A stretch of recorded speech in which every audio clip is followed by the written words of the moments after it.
Happy Friday, CJ Math students. So today we're going to go ahead and do some more operations with rational numbers, adding and subtracting. It is going to be kind of tricky, so lock in, get ready to learn some pretty useful math. So a mixed number is a sum. So write each mixed number as the sum of two signed numbers. This is really important to understand. -5 and 5/8, everything about this is negative. So the whole number is negative, plus the fraction is also negative, -5/8, right? That's kind of difficult to understand because you just see the one negative sign, but the entire fraction here, entire mixed number, is negative. So -9 plus -5/8 gives you -9 5/8. So for B, the -2 is negative plus the -1/2.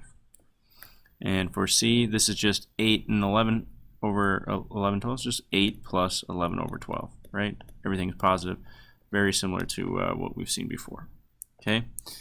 Okay, so represent each sum as a mixed number. So now basically what we're going to do is just smash these guys together. So 1 plus -5/12 is just -1 and 5/12. Notice we just have one negative sign, right?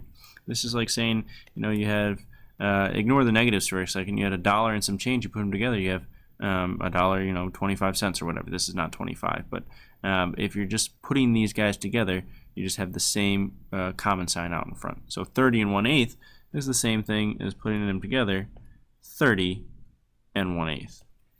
-17 plus -1/9 is the same thing as -17 and 1/9. It's a little bit different when the signs start to change. Notice how all these were, the signs were the same. We'll talk about that a little bit later on. So, exercise 3. Jamal is completing a math problem. Represents the expression -5 and 5/7 plus 8 minus 3 and 2/7 with a single rational number as shown in the steps below. Justify each of Jamal's steps, then show another way to solve the problem. We're just going to go ahead and justify his steps. So, we start off with -5 and 5/7 plus 8 plus -3 and 2/7. What did he do? How did he change this right here from this? Well, what he did is he used KCC to change 8 minus 3 and 2/7 to 8 plus -3 and 2/7. Make that 3 a little bit bigger. Okay, now let's look at the next step. What did he do here? So he moved stuff around. He used the commutative property of addition.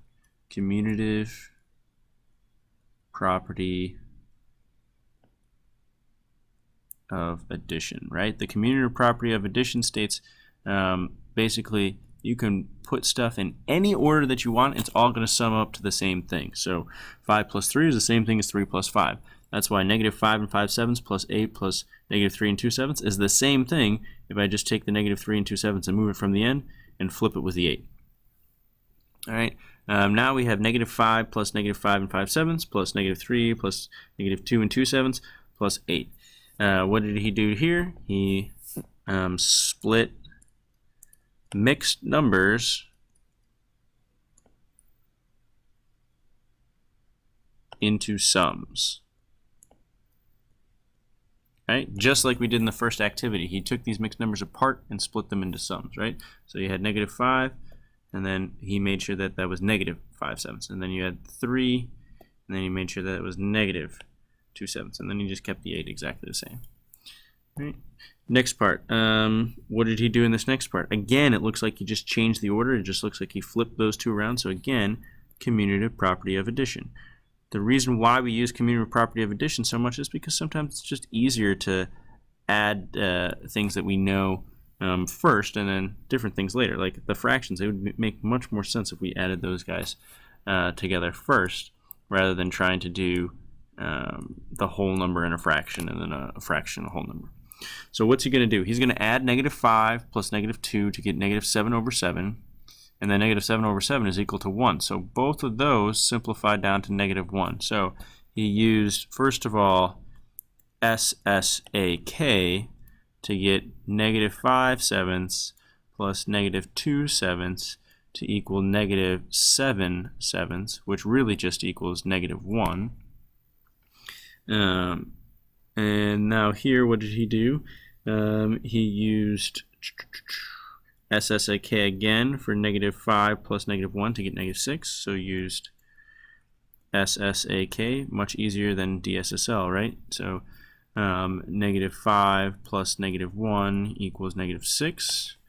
And one more time he used SSAK to do -6 plus -3 equals -9.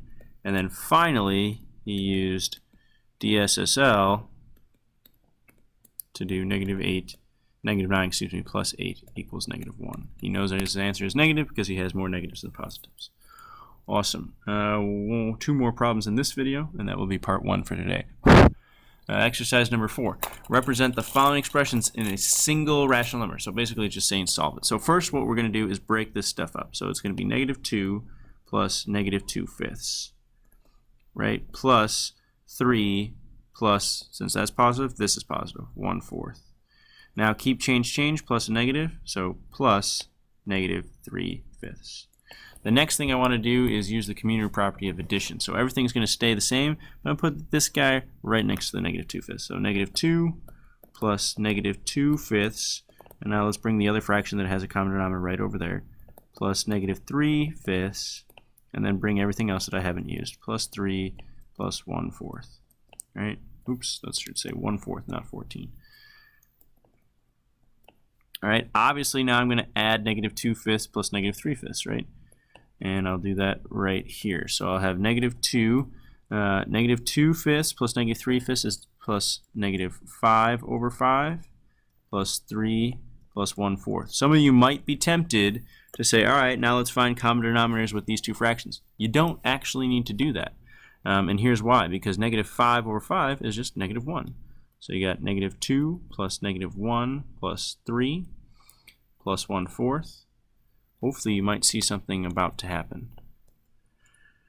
So use SSAK right here, and this will go ahead and give you -3, right? So you get -3 plus 3 plus 1/4.